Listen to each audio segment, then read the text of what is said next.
Okay, here's another one. One of the questions I get a lot is not really from ordinary members of the church, but from the scholarly community.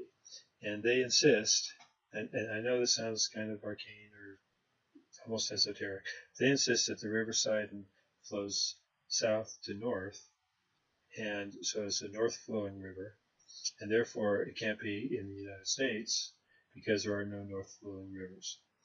Well, and the first point is that's wrong. There is a north flowing river, and I'll talk about that in a minute. The other thing that's wrong about it is they're making assumptions that the text doesn't explain. I'll go through the reasoning. The Book of Mormon talks about how the land of Nephi is higher in elevation. Whenever someone goes to the land of Nephi, they go up.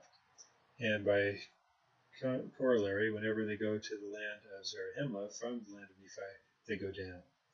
And sometimes people think this refers to north and south, but in the ancient world it referred to elevation. How do you know if you're going up or down? Really, the only way to tell, unless you're on a mountain going to a valley, but typically a journey goes over undulating terrain. You go up and down hills, over mountains and into valleys, and up over hills and so on. So how do you know if you're going up or down? The only way to know for sure is by the water courses. If you're following along a river and with the current, then you know you're going down. If you're following along the river against the current, then you know you're going up. So it makes sense that there was a river system that the people were relying on to know if they were going up or down. So that when they would say going up to Nephi, the land of Nephi, they were probably going along the river. When they said going down to Zarahemla, the land of Zarahemla, they were probably going along the river, going down the river. In my opinion, they were probably on boats, but I can recognize that other people could disagree with that. But still, they were using the rivers as a frame of reference. So logically, you're thinking, okay, if the land of Nephi is high, and you go up to it, and the land of Zarahemla is down, and the River Sidon flows past the city of Zarahemla, and presumably some of the borders of Zarahemla, the land of Zarahemla, then going from high to low means the river must start up in the land of Nephi and flow down to the land of Zarahemla. That makes sense. That's logical. There's two fallacies. One is that it is not the surrounding terrain that determines the course of a river. It's the riverbed. So, for example, you can be in Frankfurt, Germany, and if you follow the river, the Rhine River, it goes all the way north out until the North Sea through Germany and the Benelux countries. So, in that sense, you're going downhill the whole way. But as you go down the river, you pass much higher terrain on both sides. There's castles, there's narrow valleys that the river flows through with mountains on both sides, so that if you're on land and you leave from Frankfurt or Wiesbaden and you go walk along the river, you have to go up and over the mountains. So even though you're going down, you could be going up depending on if your destination was in these upland areas. The riverbed itself is flowing down, but the terrain on both sides, in many cases, is going up. And many other examples in Egypt, it's the same thing. So you can't just assume that the terrain next to a river is the same as the riverbed. That's one. The other thing is that the Book of Mormon never talks about the River Sidon in connection with the land of Nephi. And that's a key point. It only talks about it in terms of the land of Zarahemla. And, you know, Mormon in Enama or Helaman, don't have the verse in my mind right now, but he talks about how he didn't even get into discussing their building of ships and their shipping because it wasn't important to the record, but he does imply that they did use the rivers quite a bit and the oceans or the seas, and they did do a lot of shipping. So we can assume, and there are references to rivers other than the River Sidon, they're just not named in the text. So why would they have only named one river, the River Sidon? Well, it makes sense that they would have only named that river because it went by their capital city, city of Zarahemla, and several of the events took place on that particular river. But it's very important to recognize that they never say River Sidon goes to the land of Nephi. And the reason that's important is if you look at a map of North America, and according to my proposed geography, the land of Nephi is in Tennessee, which is in the Appalachian Mountains, on the edge of the Appalachian Mountains, and higher in elevation, whereas the land of Zarahemla, the city of Zarahemla, is in Iowa, across from Nauvoo. But the land of Zarahemla includes that area along the river, along the Mississippi River, all the what we call today Illinois primarily, going all the way down to the Ohio River. So if you're in the land of Nephi and you want to go down to Zarahemla, is there a river that you can go down to reach the land of Zarahemla? The answer is yes. You just go down the Tennessee River. And the Tennessee River flows a little bit south into Georgia, but then it flows north right up to the Ohio River, right to southern Illinois. So southern Illinois is part of the land of Zarahemla, as I say. Then there is a north flowing river that goes from the land of Nephi to the land of Zarahemla.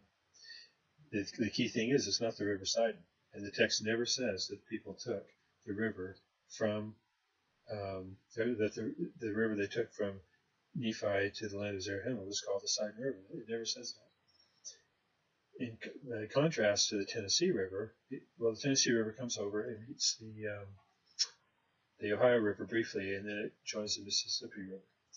The Mississippi River itself, the upper Mississippi River, flows right by what we call the city of Zarahemla, along the edge of along the edge of Iowa and Illinois, all the way south until it joins the Ohio River and the Missouri River and becomes the lower Mississippi River. So the text is answered perfectly by equating the upper Mississippi River with the River Sidon. It flows past the city. It goes into the areas that the Book of Mormon refers to, where people were crossing the river and had battles along the river and so forth.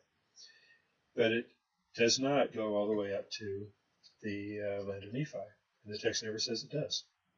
Instead, to get to the land of Nephi, you have to go down from the city of Zarahemla. You go down the Mississippi River until you reach the Ohio River, which is all part of southern Illinois. There is all part of the land of Zarahemla. So you still go from the land of Zarahemla up to the land of Nephi by going up the Tennessee River. In order to go up the Tennessee River, you go south. So that is consistent with what the Mesoamerican guys like to say about the directions.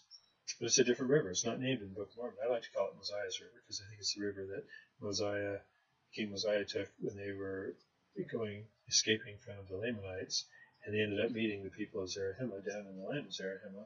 They just took the Tennessee River, winding around, going north to the land of Zarahemla, and there were the people of Zarahemla. So the geography in North America exactly matches the description in the Book of Mormon. What doesn't match is the idea that the River Sidon flows past the land of Nephi, at least the upper part of the land of Nephi, which is what the whole theory of the Mesoamerican guys is. And they just added things to the text that was not in there. So that's my take on the River Sidon. And it's all explained in the books. And you can see it for yourself if you just pull out a map and map it out. You can see exactly how it happened. Also explains how Ammon and the nice people and the other people who were constantly getting lost, you can see how that would happen, because if you're following a river, there are numerous tributaries. Anytime you go up a river, and you would get lost going upriver because you'd have one tributary or the next and the next and the next and the next, and it would take you a long time to find the main channel in many cases. Some cases it's more obvious than others. But in the case of the Tennessee River, if you knew that coming down from Zarahemla, the city of Zarahemla, you had to turn left, go up the Ohio River, and then turn right to go up the river.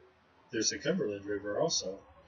And if you don't go up the Tennessee River, and you go up the Cumberland River, it'll take you to a different area up in Tennessee, and to get to the land of Nephi from there, you have to cross terrain and go up different tributaries. So it'd be easy to get lost that way. Anyway, I explain all that in the books, and so it's I love the whole discussion of the River Sidon. In my mind, it disqualifies Central America, Baja, all these other places as a potential setting for the Book of Mormon, and reaffirms North American setting.